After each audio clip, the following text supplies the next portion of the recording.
Hi guys, I wanted to talk about my day the other day where I decided to drink after pretty much being sober for like multiple months on end.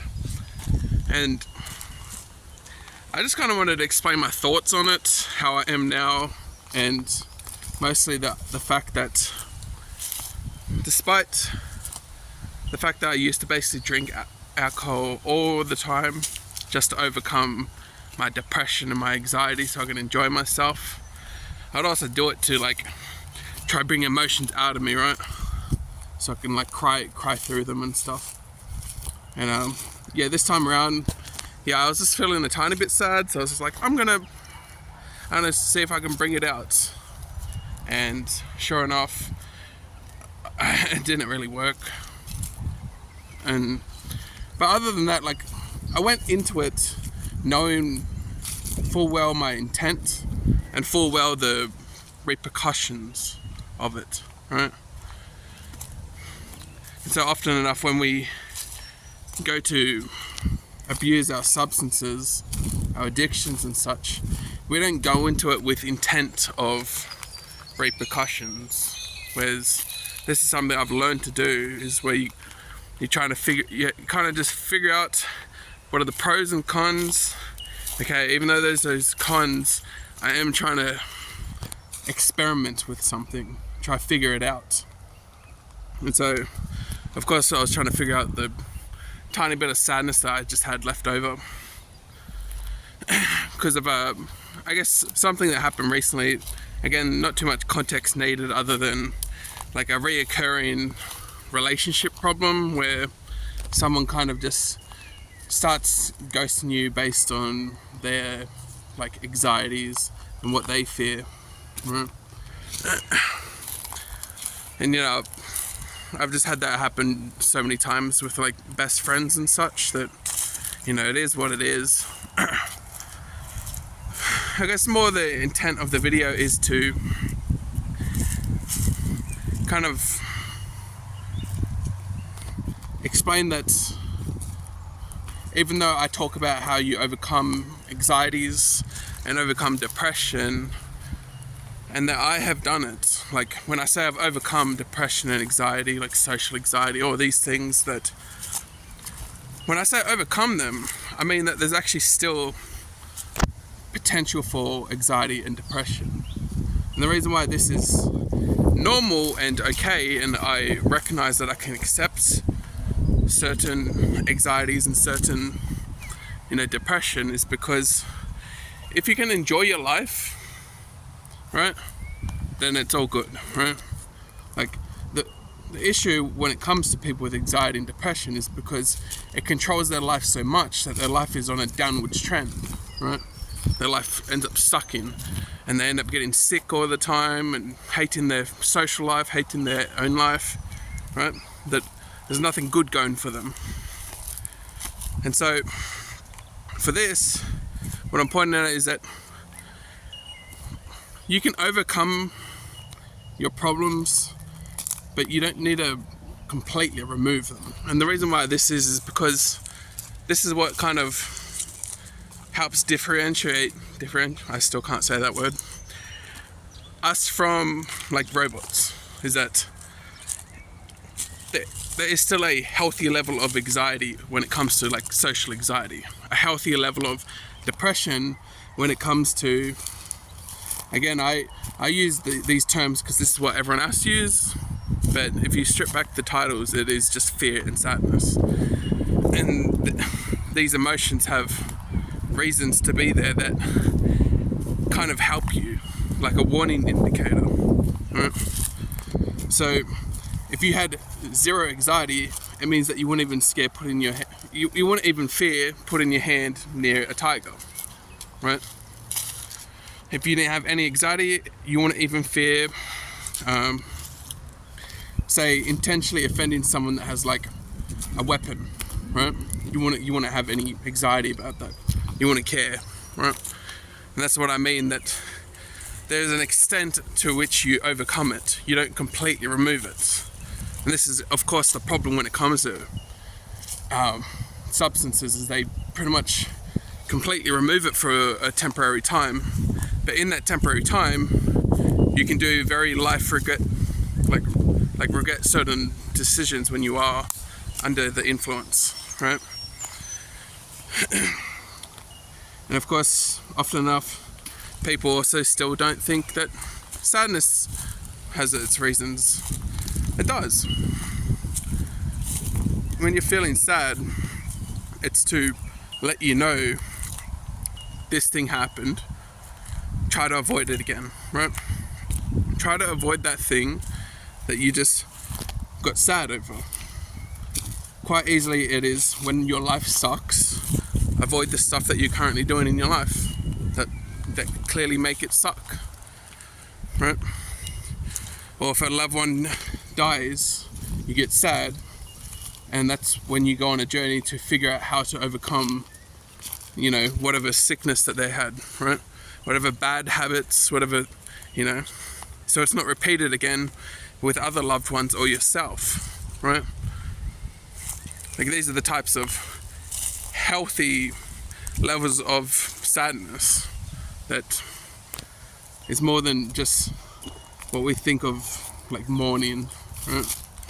Or what we think sadness is just like an enemy or something, right? Like the emotion is just an enemy. Now, don't get me wrong, you can get to the point where you don't get sad about things, but you can naturally react to these things, right? Like, this would be overcoming your sadness, but having a healthy amount of consciousness to actually overcome certain obstacles without needing to feel that constant sadness. Because that's what it's there for, is it gets you to be sad, so you lose your energy, so you can stop and think about your problems, right? But if you're stopping and thinking about your problems already, then there is potential that you won't need to be sad, right? Because you're like, okay, this happened again. Clearly I messed up somewhere, so let's figure it out, right? But if you don't try to ever figure it out and you just try to shove it down, then that problem stays, and that emotion will show up again when it shows up again, right?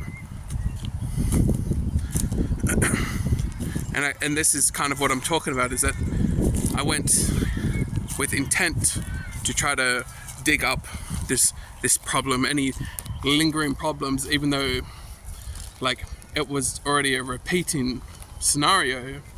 I already knew that it was okay, but for some reason I still had like this little tiny bit of sadness. And then of course I ended up working through it, and just like, it's pretty much I kind of had to, it's kangaroos, they cut past, where are they? There they are. Little Joey one.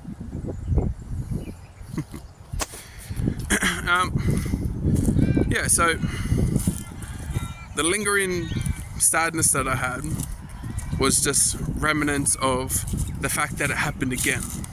And so what can I do again in the future to make sure it doesn't happen again? What sort of ways can I be more cautious? What sort of ways can I improve upon so the situation doesn't happen again, right? Because there was only a tiny bit of sadness. But the previous times I experienced it, it was a lot of sadness that involved months and months and months of straight up addiction and trying to figure it out, right? Just crying my heart out, just not understanding it, right? But then I can experience the same thing and feel barely any sadness. And it wasn't because I just became so careless or tolerant to it that I don't care about people anymore. No, I work through it and I still care about people. Like, do you know what I mean? Like, I still care about the same people. It's not like I shove them aside, that I'm just tolerating the bullshit of life. No, you can work through these things, right? You can work through them, and this is how you weaken the feeling of the sadness, because it's there for a reason. And the more you do this, the less things actually affect you. And what happens when you're not affected? Well, that leaves you time and energy, like thought process, to actually improve your life. Because if your life doesn't suck, like if there's no sadness in your life, there's no anxiety in your life, then you have a runway point of just opportunities, right? Like there isn't an emotion holding you back, telling you you need to fix this, you need to fix this, but you're not fixing it because you think the emotion's the problem, right? And so I'm speaking from someone that has overcome anxiety and depression to the point that people talk about these terms like as if they are like some magical illness that you can't overcome, right? And people always argue, oh, you weren't clinically, or you weren't actually, whatever actually means, right? Convenient that that's very subtle, the way that they say actually. But I don't know, you tell me, if you spent 23 hours of your day, for multiple months, drinking a liter a day, and 23 hours of the day you're quite literally laying in bed, right? And so if you're someone that has been diagnosed, I would also be very surprised if you actually experienced the type of depression that I experienced, right? But the point is, if I can come back from that, you can come back from whatever you're in, right? That's what I truly believe that. So, because I used to be similar, where I used to believe it's impossible for me. But the idea that I've been worse than everyone else that I know, way worse, to come back from that and like overtake everyone else in my life, and they don't believe me still, right? Like they are in such disbelief that they can improve themselves, even though I used to be worse than them, right? Like it's a weird thing that just doesn't make sense, but it is on part because people are quite literally addicted to their beliefs, right? The brain loves certainty. It loves to be certain about things, and it loves it when it's not its fault, right? It can be because if you can give the blame to something else, the victim mindset, that you can give the blame to something else, then that means you don't have to do anything. You can feel certain that you don't have to do anything, that you are just a byproduct of the unfortunate guarantees of the universe, like the guarantee of your genetics, the guarantee that something fucked you up like trauma, right? And there's no coming back from it. That's comforting for the brain. And that's why people are addicted to their stories, right? People tell the same story 10, 15 years down the line, and they have the same problems 10, 15 years down the line. While others who have had worse times manage to overcome it and start improving themselves, right? It's because of that focus on their beliefs. It's got nothing to do with, oh, they're just built different. No. It is all about what you believe and what beliefs that you're addicted to. If you believe that you can't change, then you will never change. Right? If you believe there's a chance, well then dig into that chance and you'll eventually find the way. Right? And of course, I've got plenty of information on my channel, and when it comes to other questions that might be more specific to you, I'm more than happy to respond down in the comment section, or even make my own videos on them, because I'm always looking for extra ideas. So you guys let me know. Alright, I believe in you guys.